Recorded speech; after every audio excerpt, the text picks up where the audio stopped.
香茅，可能很多人都听过，见过的也是那种晒干后的。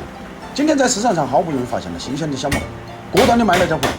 今天用香茅给大家做一道特色菜，希望大家喜欢。把香茅撇破后，切成小段后备用。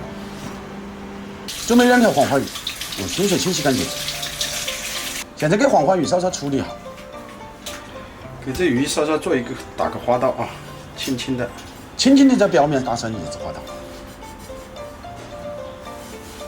处理好了，就把鱼放入茶焖中，撒上一点毛毛盐啊，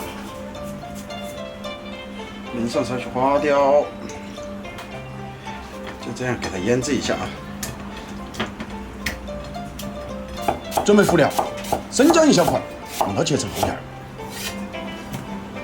大蒜来个6、7块，用刀撇破就可以了。洋葱1个，直接改刀，切成小块后备用。